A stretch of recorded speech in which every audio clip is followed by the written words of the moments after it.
તો રાજકોટમાં આવનારી ચૂંટણીને લઈને ભાજપે શહેરમાં ચૂંટણી પ્રચારના શ્રી ગણેશ કરી દીધા છે।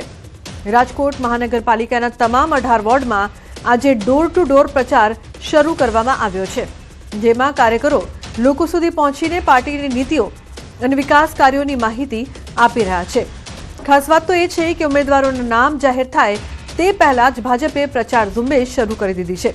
વોર્ડ નંબર 2 માં खुद शहर भाजप प्रमुख माधव दवीनी आगेवानी में कार्यकर्ताओं घरे घरे जईने लोक संपर्क करी रहा छे।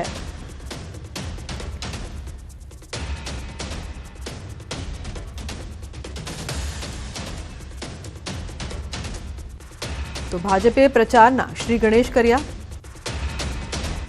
स्थानिक स्वराजनी चूंटणीना પડઘમ વાગી ચૂક્યા છે, ત્યારે ભાજપ દ્વારા પણ પ્રચારના શ્રી ગણેશ કરી દેવામાં આવ્યા છે। અત્યારે દ્રશ્યો જોઈ શકો છો કે જે રીતના ભાજપના જે કાર્યકરો છે તે ડોર ટુ ડોર પ્રચાર કરી રહ્યા છે। મહિલા વિંગો હોય કે જે પુરુષો હોય તે તમામ અત્યારે પ્રચાર કરી રહ્યા છે। દ્રશ્યો જોઈ શકો છો કે જે રીતના રાજકોટ શહેરના એરપોર્ટ રોડ પરથી શહેર ભાજપ પ્રમુખના નિવાસસ્થાનેથી આ પ્રચારના જે છે શ્રી ગણેશ કરી દેવામાં આવી રહ્યા છે। ભારતીય જનતા પાર્ટીની ખાસ એ જ વિશેષતા છે કે કોને ટિકિટ મળે એ મહત્વનું નથી, પરંતુ દરેક કાર્યકર્તા કદમથી કદમ મિલાવી અને આ ભારતીય જનતા પાર્ટીનો અત્યારે પ્રચાર અને પ્રસાર કરવા માટે નીકળી પડ્યા છે। એ જ એની ખાસ વિશેષતા છે। ભારતીય જનતા પાર્ટીનો કાલે સ્થાપના દિવસ છે, 6 એપ્રિલ, એટલે અમે એના પૂર્વ દિવસે ભારતીય જનતા પાર્ટી હર હંમેશ તૈયાર હોય છે દરેક કાર્ય માટે।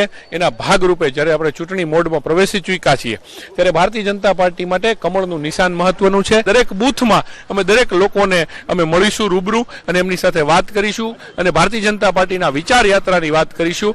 અમારી માટે ઉમેદવાર અગત્યનો નથી, અમારી માટે કમળનું નિશાન અગત્યનું છે। જે રીતના અત્યારે એક એક પત્રિકા જે છે લોકોના ઘર સુધી પહોંચાડવામાં આવી રહી છે, ભાજપની વિચારધારા છે, વિકાસ કાર્ય છે તે ઘર ઘર સુધી પહોંચાડવા ને જે છે અત્યારે જે પ્રચાર કરવામાં આવી રહ્યો છે। હાર્દિક જોશી, ન્યૂઝ 18 ગુજરાતી, રાજકોટ।